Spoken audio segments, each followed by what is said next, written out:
21h30, Madame, Monsieur, bonsoir, bienvenue dans le journal.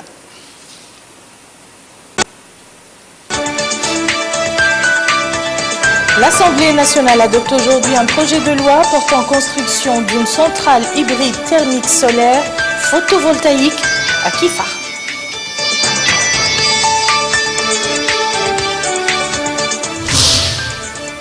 Le directeur général de l'Agence nationale Tadamun a affirmé que le but de sa visite à Atar est de contacter les populations pour se faire une idée des problèmes posés aux couches vulnérables.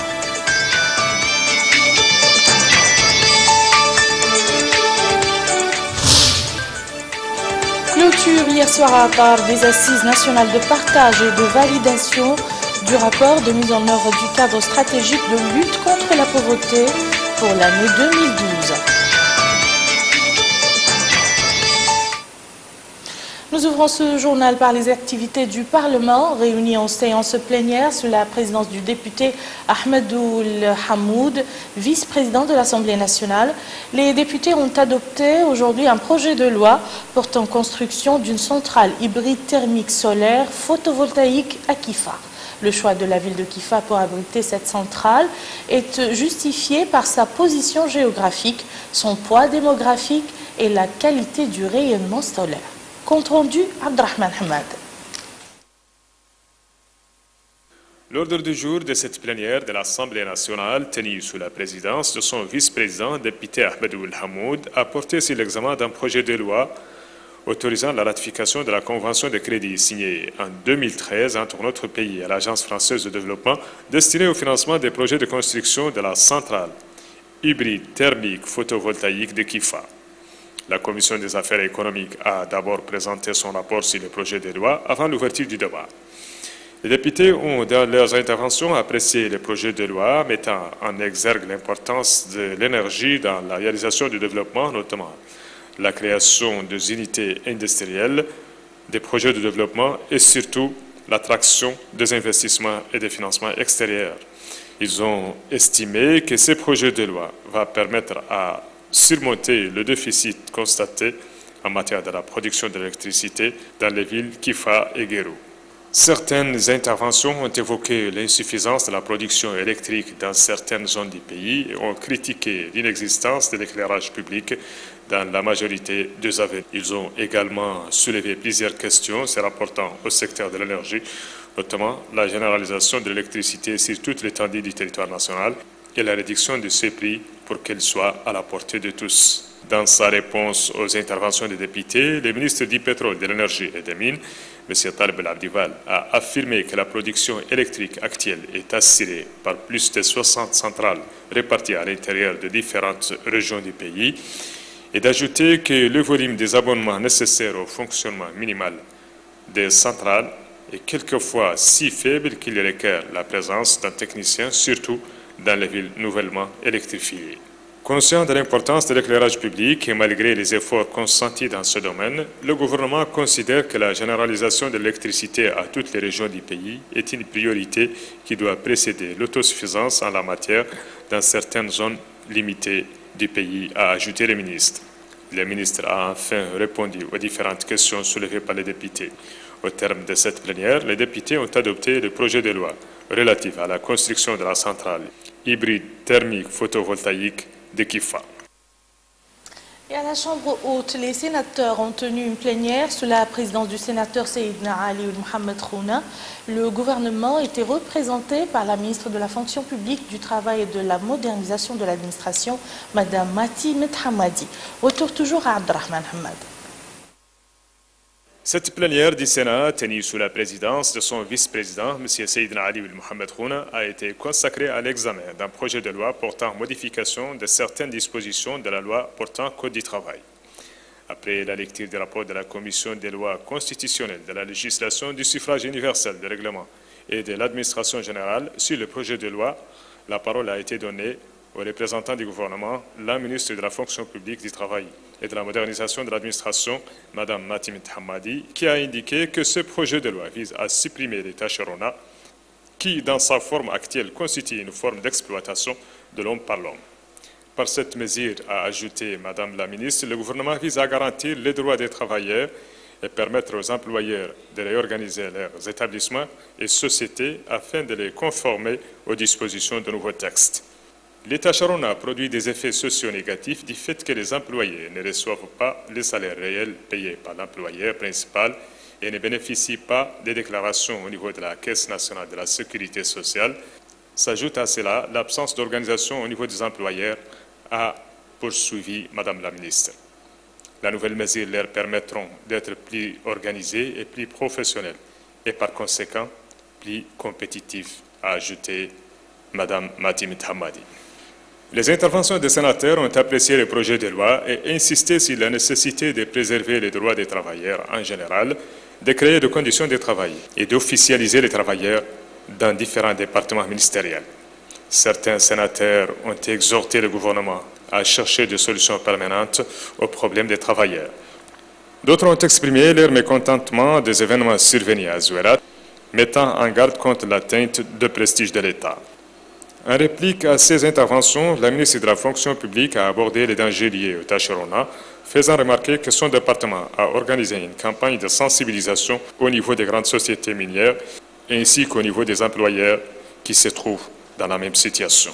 Madame Matimit Hamadi a passé en revue les efforts menés par le gouvernement pour améliorer les conditions des travailleurs, notamment l'augmentation du SMIC, la réduction de l'ITS, l'augmentation des salaires ou encore la généralisation des primes de logement et de transport. Au terme de cette plénière, les sénateurs ont adopté unanimement le projet de loi qui leur a été soumis. Le directeur général de l'Agence nationale Tadamun pour la lutte contre les séquelles de l'esclavage, l'insertion et la lutte contre la pauvreté a présidé ce jeudi dans la ville d'Atar une réunion de sensibilisation à laquelle ont assisté les autorités administratives de la wilaya et un grand nombre de citoyens.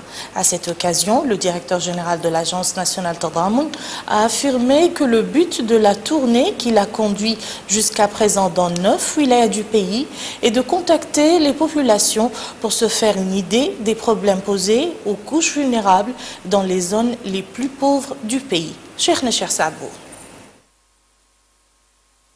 La nature a horreur du vide, c'est ce que dit l'adage. En tout cas, ce n'est pas le cas ici, dans la wilaya de l'Adrar. Cette nature est composée parfois de montagnes de pierres, de verdure de palmiers. Elle est diverse et c'est ce qui fait toute sa beauté. Mais derrière cette beauté, des habitants qui souffrent parfois de pauvreté et de manque de travail. Pourtant, ce n'est pas l'envie qui leur manque. Il suffit juste de recevoir un petit coup de pouce. C'est dans ce cadre qu'intervient la visite du directeur général de l'Agence nationale Tadamun pour la lutte contre les séquelles de l'esclavage, l'insertion et la lutte contre la pauvreté. Une visite à Terwen qui a pour but, comme les précédentes visites, de contacter les populations pour se faire une idée des problèmes posés aux couches vulnérables dans les zones les plus pauvres. Au cours d'une réunion à laquelle ont assisté les autorités administratives d'Atar et un grand nombre de citoyens, le directeur général de l'Agence nationale Tadamun a pris bonne note des problèmes posés par les populations concernant leur niveau de vie et leurs conditions. En réponse, Maître Hamdi Ould Mahjoub a passé en revue les principaux défis auxquels fait face la Mauritanie, rappelant à ce sujet les efforts déployés par l'État pour créer les opportunités d'emploi, accroître les ressources financières, rationaliser les dépenses publiques et exécuter de grands projets dans les différents domaines de développement, notamment ceux ayant une incidence directe sur l'amélioration des conditions de vie des populations ciblées. Le directeur général de l'Agence nationale Tadamun a affirmé la volonté de son institution de financer des projets dans les domaines de l'enseignement, de la santé, de l'agriculture et de l'appui aux coopératives féminines, insistant sur les dangers que fait courir la sédentarisation anarchique au développement. De son côté, le maire de la commune d'Atar, M. Sid Ahmed Ould Hmeimed, a loué l'idée de la création de l'Agence nationale Tadamun, tout en mettant en relief les espoirs fondés sur cette agence, notamment dans le domaine des financements des projets, au profit des populations dans cette wilaya où l'indice de la pauvreté atteint dans certaines Muqata'a 86,9%. Restons toujours à Atar pour signaler la clôture des assises nationales de partage et de validation du rapport de mise en œuvre du cadre stratégique de lutte contre la pauvreté pour l'année 2012. À l'issue de cette rencontre, des recommandations ont été formulées portant sur tous les domaines du dit cadre. Plus de détails avec Cherzelest. Après 2 jours de concertation sur des thèmes relatifs à l'accélération de la croissance économique, à son ancrage dans la sphère économique des pauvres, au développement des ressources humaines, à la promotion du développement institutionnel et au suivi et évaluation, les travaux des différents groupes ont été restitués en séance plénière. Au terme de leur discussion, les participants aux assises nationales de partage et de validation des rapports de mise en œuvre du 3e CCLP ont formulé des recommandations relatives à tous les domaines du document. Ces recommandations ont porté pour l'essentiel sur l'amélioration du rendement et l'atteinte des principaux objectifs, notamment en matière de croissance économique et de lutte contre la pauvreté. Clôturant les travaux des assises, le wali de l'Adrar, M. Diallo Omar Amadou, a, au nom du ministre des Affaires économiques et du Développement, indiqué que cette rencontre s'inscrit dans le cadre des orientations du président de la République, M. Mohamed Abdelaziz, appelant à associer toutes les parties concernées à l'élaboration, au suivi et à l'exécution des politiques publiques. Il a ajouté que l'examen du bilan de la 2e année et l'exécution du 3e plan d'action concrétisent la volonté visant à renforcer les acquis et à éviter les erreurs du passé, ce qui augure d'une transformation de qualité dans l'approche de développement suivie par le pays. Il a souligné que l'exécution des politiques macroéconomiques et sectorielles est le facteur déterminant pour le développement de l'action politique et sociale et l'atteinte des objectifs de développement fixés à l'horizon 2015, précisant que la réalisation de cela reste liée à la conjugaison des efforts de tous en vue de l'édification d'une société moderne, attachée à ses valeurs civilisationnelles et apte à soutenir la concurrence à l'ère de la mondialisation. Il est à rappeler que le gouvernement mauritanien a élaboré et validé en mars 2011 le 3e plan d'action du CCLP qui couvre la période 2011-2015. Le coût global au cours de la période 2013-2015 est estimé à plus de 2,150 milliards de nos ouguiyas. Retour à Nouakchott pour parler du démarrage d'une session de formation organisée par le département des maladies de la bouche et des dents en collaboration avec l'Institut Dentium au profit des médecins dentistes opérant dans les établissements sanitaires de la capitale. Cette session, la première du genre, vise l'amélioration de la qualité des prestations en matière de médecine dentaire. Compte rendu de Melika Narli. Cette session de formation en implantologie organisée par le service de stomatologie du Centre hospitalier national en collaboration avec l'Institut Dentium de Casablanca devra permettre aux dentistes concernés par cette technique de renforcer leurs compétences en la matière. À l'ouverture des travaux de cette session de formation, le conseiller auprès du ministre de la Santé a déclaré que cette session de formation de 2 jours permettra de renforcer l'expérience et la compétence des personnes cibles. Elle constitue, dit-il, une nouvelle étape sur la voie du développement du secteur de la santé dans notre pays, eu égard aux connaissances importantes dont bénéficieront les participants.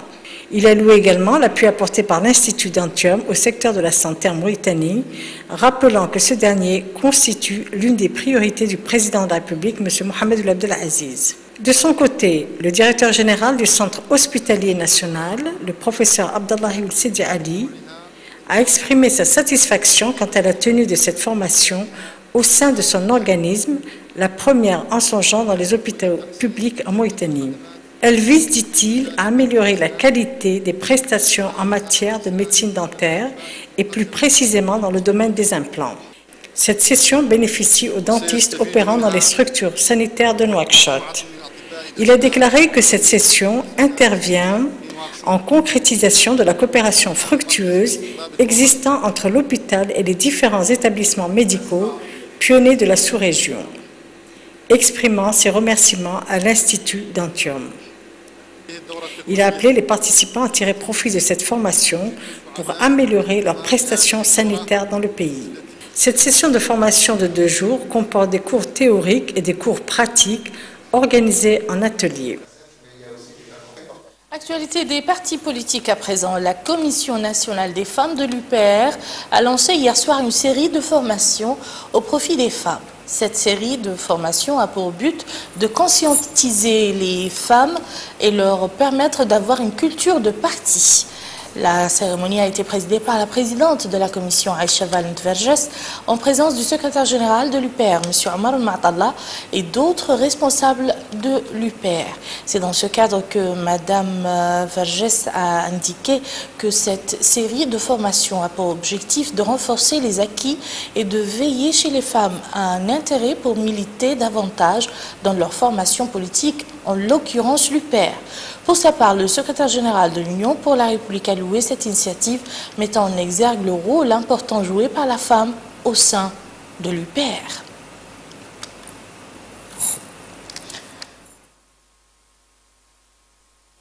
Et au même chapitre, la Commission nationale des jeunes du parti L'Union pour la République UPR a organisé hier soir à Nouakchott une cérémonie à l'occasion du ralliement au parti d'un groupe de jeunes issus de la Muqata'a d'Mbagne au Brakna. La cérémonie de ralliement s'est déroulée en présence d'un certain nombre de membres du bureau exécutif et du conseil national de l'UPR et de plusieurs militants de ce parti. À cette occasion, Mme Khadjatou Diallo, deuxième vice-présidente de l'UPR, a au nom du président de ce parti salué ce ralliement, précisant que ce groupe des jeunes occupera la place qui lui revient dans le parti et que son choix était correct.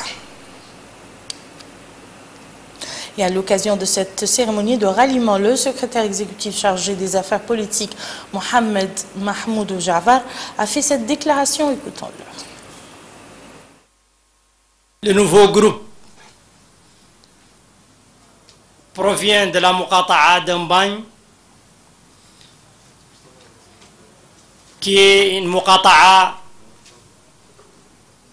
qui a bien entendu sa spécificité, non seulement au niveau de la vallée, mais au niveau du pays tout entier, ne peut que nous réjouir et conforter notre engagement et notre détermination à consacrer à cette zone l'intérêt qu'elle mérite. Et c'est le sens du choix du président de la République qui a tenu à tourner la page de la décennie de l'oubli, la décennie de la marginalisation, la décennie qui nous a coûté très cher, intellectuellement, moralement, matériellement, et qui ne pouvait qu'être tournée, et à jamais, on l'espère, en tout cas c'est tout le sens de l'engagement de l'UPR. Quant au porte-parole du groupe, Abdoulaye Sall a indiqué que leur choix pour l'UPR n'est pas le fait du hasard. Je vous propose de l'écouter. Le collectif des jeunes de la Muqata'a d'Mbagne, à travers ses activités, cherche à contribuer modestement pour sa part au développement de son département. Ainsi, le potentiel économique dont dispose cette région sera mis en exergue pour interpeller la conscience des autorités.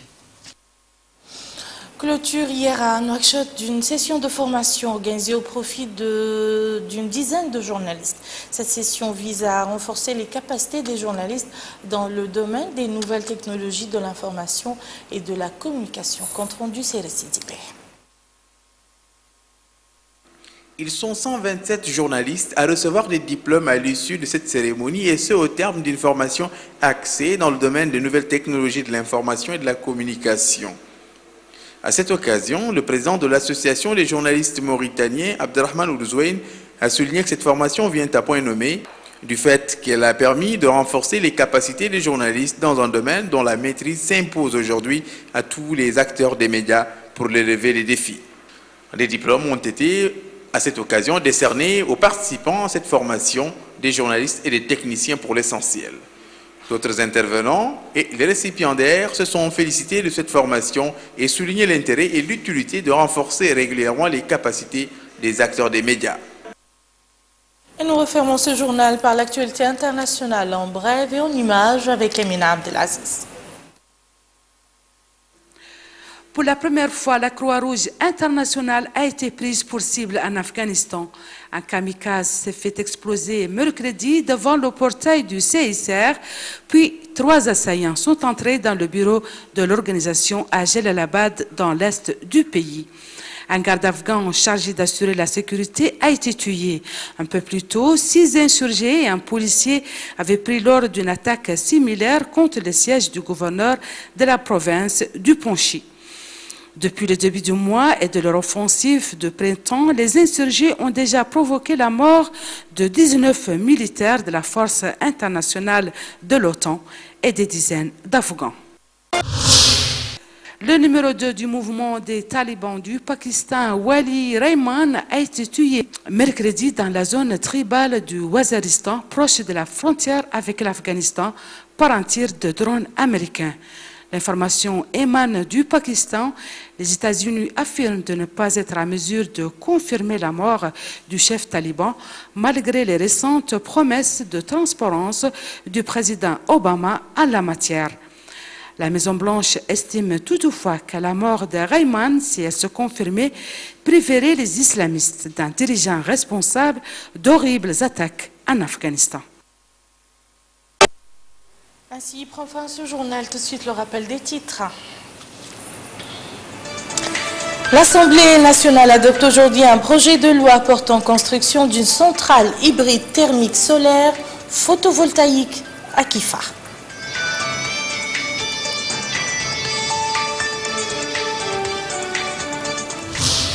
Le directeur général de l'Agence nationale Tadramoun a affirmé que le but de sa visite à Atar est de contacter les populations pour se faire une idée des problèmes posés aux couches vulnérables.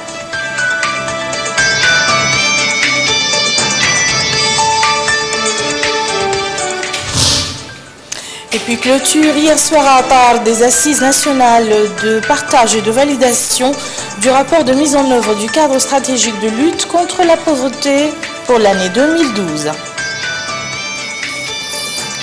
Merci Madame, Monsieur de nous avoir suivis. Passez un excellent week-end et à très bientôt, Inch'Allah.